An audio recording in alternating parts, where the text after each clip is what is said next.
सुबह की मीठी धूप फैली थी। हरियाली तोती अपने छोटे से घोंसले में बैठी मटर गश्ती कर रही थी। पास में ही टुन्नू चिड़ा और उसकी पत्नी टुनटुनी चिड़िया रहते थे। दोनों मस्तीखोर लेकिन दिल के बहुत अच्छे। तभी पास की शाखा से जोर की आवाज आई।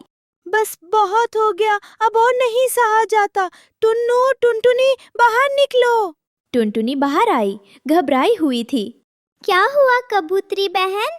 तुम्हारा बेटा गोलू, वो मेरी रसोई से बाजरे की रोटी चुरा ले गया और तुम लोग 2 महीने से किराया भी नहीं दे रहे।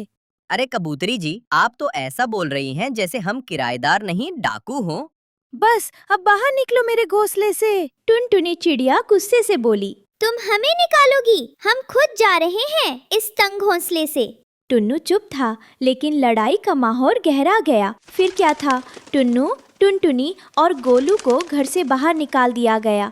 सामान उनके पंखों में था और आसमान उनका रास्ता। बारिश शुरू हो चुकी थी, हर डाल भीगी हुई, हर पत्ती कांपती हुई। मम्मी, हमें कहीं रहने को नहीं मिल रहा। सब पक्षी हमारा मजाक उड़ा रहे हैं। हमने कब क्या बुरा किया था किसी के साथ?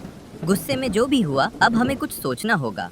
तभी टुनटुनी चिड़िया की नज़र एक बड़े मोटे कटहल के पेड़ पर पड़ी। उस पर बड़े बड़े कटहल लटक रहे थे। उनके बीच एक बड़ा सा कटहल बिल्कुल पक चुका था। अरे देखो, वो रहा कटहल। क्यों ना उसी को खोखला करके उसमें घर बनाए? कटहल में घोंसला? वाह, खाना भी मिलेगा, घर भी। मैं तो उसी में रहना चाहता हूँ। तीनों ने मिलकर कटहल को भीतर से खोखला करना शुरू किया। धीरे धीरे दिन रात मेहनत करके कुछ दिनों बाद वह घोंसला तैयार हो गया। अंदर से गर्म, बाहर से मजबूत। अब जब उनका नया घर बन गया तो सब कुछ अच्छा लगने लगा। लेकिन कहानी यही खत्म नहीं होती। एक दिन कटहल के घर में खुशबू फैली। नीचे वाली शाखा पर हरियाली तोती का घोंसला था। वहाँ से खुशबू आ रही थी।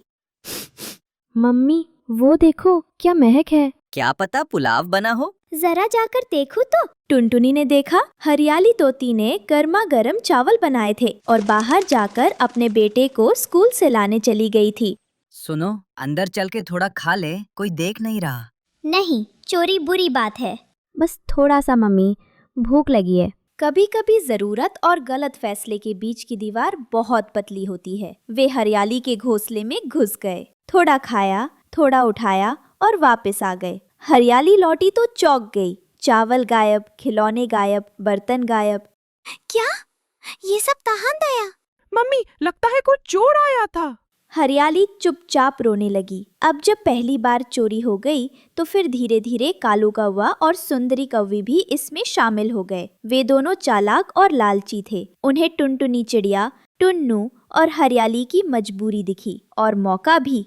अरे वाह, तुम तो पहले से ही चोर हो।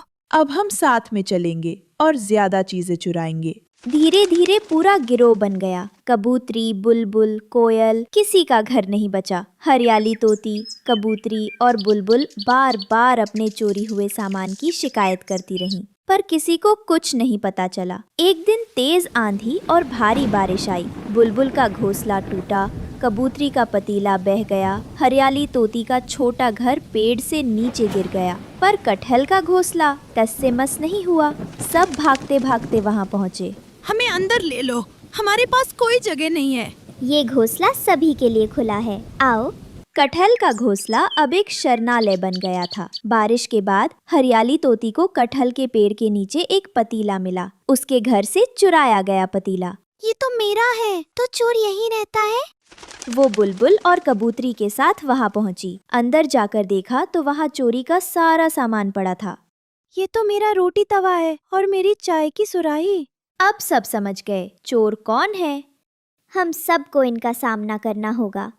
अब जब कालू और सुंदरी को पकड़ लिया गया तो सवाल उठा, अब क्या सजा दी जाए। अगर हम इनसे नफरत करेंगे तो फर्क नहीं पड़ेगा, हमें इन्हें सुधारना होगा। तो फिर सजा क्या हो? ये सभी पक्षियों के लिए कटहल के घोंसले बनाएंगे। जितने घर इन्होंने तोड़े उतने घर ये बनाएंगे। हमें माफ कर दो, अब से हम मेहनत करेंगे और मिलकर इस जंगल को सुंदर बनाएंगे। अब जंगल में हर शाखा पर कटहल के घोंसले थे, कोई गरम और आरामदायक, कोई बच्चों के खेलने के लिए बड़ा, कोई रसोई वाले कबूतरों के लिए फैला हुआ। टुनटुनी चिड़िया अब सबकी नेता बन गई थी। जंगल में हर शाम कटहल चौपाल लगती थी, जहाँ सब बैठते, गाते, खाते और सीखते। इस कहानी से हमें सीख मिलती है कि चोरी कभी रास्ता नहीं होती। गलती करने वाला भी सुधर सकता है, बस उसे मौका और सही दिशा देनी होती है। और असली ताकत मिलजुल कर काम करने में है।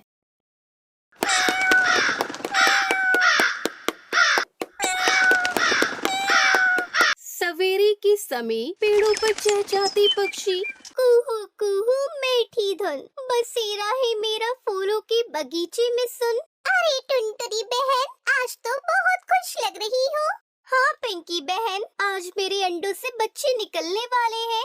वो तो बड़ी खुशी की बात है। आज जंगल में जश्न होना चाहिए। कुछ देर बाद चारों ओर अफरा तफरी मचती है। अरे नहीं, मेरे अंडे कहाँ गए? कल ही तो रखे थे। मेरे भी एक भी अंडा नहीं बचा। मेरा घोंसला तो खाली है। कौन है ये अंडों का दुश्मन? कालू कौवा एक सूखे पेड़ की ऊंची डाली पर बैठा था और अंडे खा रहा था। हा हा हा हा, जंगल में सबसे चालाक मैं। ये मूर्ख चिड़िया कभी नहीं समझेंगी कि उनके अंडों का चोर मैं हूँ। तभी नीचे से आती है टुनटुनी की आवाज। कालू कौवे, तुम्हारी चोंच पे ये पीला दाग क्या है? कुछ नहीं, आम खा रहा था। सर्दी में आम? झूठ बोल रहे हो कालू। सभी पक्षी एक बड़ी डाल पर इकट्ठा होते हैं। अब बहुत हो गया। हर हफ्ते किसी न किसी के अंडे गायब हो रहे हैं। हमें चोर को पकड़ना होगा, नहीं तो हमारी नस्ल ही मिट जाएगी। मैं कल रात जागूंगी, जो भी आएगा उसे मैं पकड़ लूंगी। घना अंधेरा। टुनटुनी अपने घोंसले में अंडों के पास छुपकर बैठी थी। बस अब कोई हलचल हो, मैं तैयार हूँ। हल्की फड़फड़ाहट होती है। कोई धीरे से घोंसले के पास आता है। बस एक चोंच और। पकड़ो, कालू चोर है। यही है अंडों का हथियारा। सभी पक्षी एक साथ उड़कर आते हैं और कालू को घेर लेते हैं। धोखेबाज, हम तुझसे भरोसा करते थे। अब क्या सफाई है तेरे पास? माफ कर दो, मुझे बहुत भूख लगती थी। मैं अकेला हूँ। भूख का मतलब ये नहीं कि तुम दूसरों की संतानों को खा जाओ कालू कौवे। क्या तुम्हारा ज़मीर एक पल को भी नहीं कांपा जब तुम हमारे नन्हे अंडों को अपनी भूख का शिकार बना रहे थे? तुम्हारी चोंच से जो अंडा फूटा है वो सिर्फ अंडा नहीं था, वो हमारी आशा थी, हमारा भविष्य था। हर अंडा जो तुमने खाया वो किसी माँ की ममता, किसी पिता की मेहनत और एक नई जीवन की शुरुआत थी। क्या तुम्हें कभी ये नहीं लगा कि ये नन्हे अंडे जो बोल भी नहीं सकते, उड़ भी नहीं सकते, जिनकी सांसें हमने सीने से लगाकर सहेजी, वो तुम्हारे लिए खाने की चीज नहीं, हमारी आत्मा का हिस्सा है। आज तुम रंगे हाथ पकड़े गए हो कालू, लेकिन तुम्हें क्या पता कि सबसे बड़ा अपराधी वो होता है जो भरोसे को तोड़ता है। हमने तुम्हें अपना साथी माना, लेकिन तुमने हमें ही उजाड़ दिया। अब फैसला जंगल की पंचायत करेगी।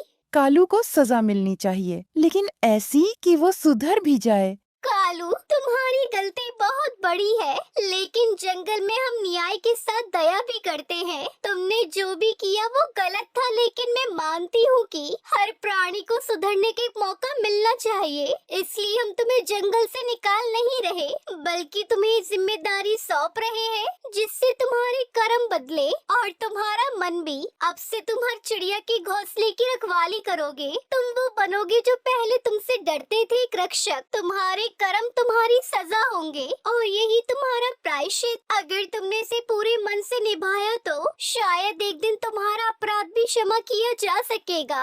ठीक है, मैं अपनी गलती सुधारूंगा। कालू मेहनत से सबकी मदद कर रहा था, अंडों की सुरक्षा करता है। टुनटुनी बहन, तुम्हारा न्याय सच में समझदारी भरा था। सजा ऐसी होनी चाहिए जिससे कोई सुधर सके और जंगल दोबारा सुरक्षित बन सके। अब मैं अंडे नहीं खाता, अब मैं अंडों की रक्षा करता हूँ। सब पक्षी ताली बजाते हैं। जंगल फिर से चहचहाने लगता है। जंगल में सब कुछ सामान्य हो गया था। कालू अब रोज सबके घोंसलों की पहरेदारी करता था। अब नहीं खाऊंगा किसी का अंडा, करूंगा सेवा। ये है मेरा व्रत पक्का। वाह कालू, तुम्हारी मेहनत देखकर अच्छा लगता है। अगर इसी तरह करते रहे तो जंगल में तुम्हारा सम्मान फिर से लौट आएगा। तभी दूर से डरावनी आवाज आती है। ये कैसी आवाज थी? लगता है कोई शिकारी जानवर आ गया है। तभी झाड़ियों से निकलता एक बड़ा काला बिल्ला। उसकी आंखें चमक रही थी। म्याऊं, आज तो ताजा ताजा चूजे मिलेंगे मुझे खाने को। सभी पक्षी दहशत में उड़ जाते हैं। अरे नहीं, मेरे अंडे तो अभी अभी फूटे हैं।